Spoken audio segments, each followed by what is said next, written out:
तुमच्याकडे दर महिन्याला पैसे भरण्यासाठी 5,000 रुपये आहेत, पण तुम्हाला प्रश्न पडतो त्याची SIP करावं का RD करावं? दोन्हीमध्येही दर महिन्याला पैसे भरावे लागतात, पण परतावा कोणत्यात जास्त मिळतो, कोणता आपण SIP करावं का RD करावं या गोंधळात आपण पडलेलो असतो. आजचा व्हिडिओ शेवटपर्यंत बघा. मी तुम्हाला सांगणार आहे साध्या आणि सोप्या भाषेत SIP केल्याचे काय फायदे आहेत आणि RD केल्याचे काय फायदे आहेत आणि आपल्यासाठी काय योग्य आहे.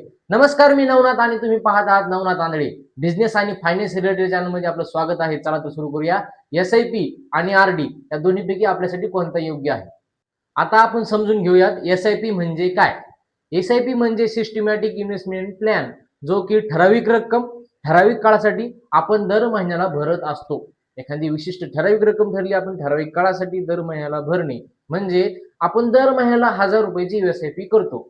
दर महिन्याला 1,000 रुपये आपण SIP मध्ये टाकतो आणि आपण टाकलेले पैसे, आपण टाकलेली मुद्दल SIP मार्फत म्युच्युअल फंड मध्ये जाते आणि म्युच्युअल फंड जसं मार्केट चालेल तसं वर खाली बाजार होईल, जसा मार्केटचा बाजार वर खाली होईल तसे आपल्याला परतावा मिळतो.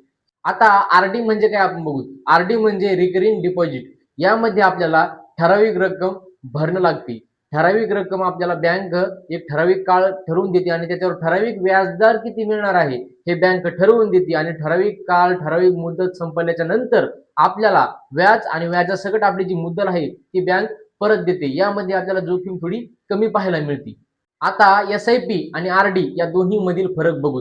म्हणजे काय आहे SIP आणि काय आहे RD या दोन्ही मधील फरक आपण बघू. आता यामधील पैसे जातात कुठे. SIP मध्ये टाकलेले पैसे, SIP मध्ये टाकलेली रक्कम ही म्युच्युअल फंड मध्ये जाते. SIP मध्ये टाकलेली रक्कम ही म्युच्युअल फंड मध्ये जाते आणि RD मध्ये टाकलेली रक्कम ही बँकेकडे जमा राहते. RD मध्ये आपण जे पैसे टाकू ते बँकेकडे जमा राहते. दोन्ही मध्ये परतावा कोणत्यात जास्ती मिळतो, व्याज कोणत्यात जास्ती मिळते. SIP मध्ये आपल्याला व्याज हे मार्केट नुसार मिळते. म्हणजे SIP तले पैसे हे म्युच्युअल फंड मध्ये जातात आणि म्युच्युअल फंड जो बाजार चालन जसे शेअर कमी जास्त होतात तसा आपल्याला त्याच्यात परतावा मिळतो, तसा आपल्याला त्याच्यात व्याज मिळतो. आणि RD मध्ये हे फिक्स आपल्याला बँक ठरवून देत असते या काळासाठी तुम्हाला इतका व्याज लागेल. आता यामध्ये जोखीम कोणत्यात जास्त आहे बघा. RD मध्ये बँक आपल्याला फिक्स व्याज किती देणार आहे हे ठरवते, त्यामुळे आपल्याला RD मध्ये कमी जोखीम असते. पण SIP मध्ये आपण जे पैसे टाकतो ते म्युच्युअल फंड मध्ये जातात आणि म्युच्युअल फंड मध्ये ते पैसे गेल्यामुळे तो म्युच्युअल फंड त्या बाजारामुळे, त्या शेअर बाजारामुळे बाजार वर खाली होऊ शकतो. त्याच्यामुळे SIP मध्ये थोडी रिस्क आहे. आता कोणासाठी काय योग्य आहे, म्हणजे कोणासाठी SIP योग्य आहे तर कोणासाठी RD योग्य आहे, बरोबर का. कुणाला SIP योग्य आहे तर कुणाला RD योग्य आहे. आता बघूयात RD. ज्याला जोखीम घ्यायची नाही, ज्याला फिक्स डिपॉझिट आहे, पैशाची हमी आपल्याला फिक्स पाहिजे, ज्याला रिस्क घ्यायची नाही त्याने RD करावं. आणि ज्याला 7 ते 10 वर्षाच्या नंतर आपल्याला काहीतरी परतावा पाहिजे, जास्त परतावा पाहिजे, त्यांनी SIP करावं. म्हणजे SIP मध्ये आपण जे पैसे टाकतो ते पैसे म्युच्युअल फंड मध्ये जातात आणि म्युच्युअल फंड ते बाजारानुसार चालतं, त्यामुळे त्याच्यामध्ये आपल्याला जास्ती पैसे मिळू शकतात, पण रिस्क ही तितकीच असते. आता तुम्ही कोणता पर्याय निवडताल, SIP निवडताल का RD निवडताल.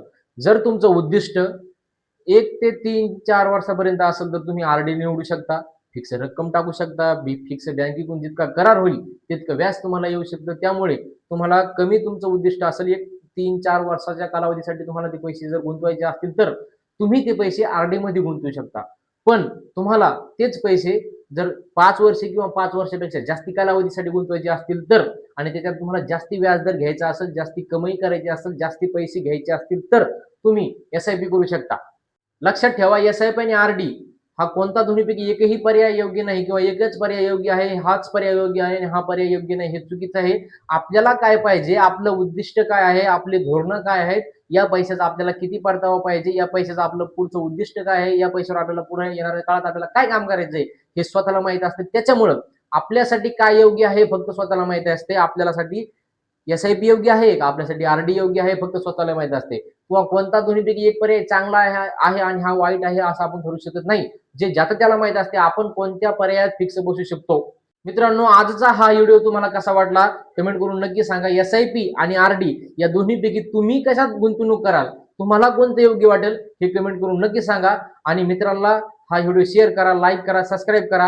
आणि असेच business related, finance related video पाहायचे असतील तर आपल्या चॅनलला सबस्क्राईब करा. धन्यवाद. भेटूयात पुढच्या व्हिडिओमध्ये.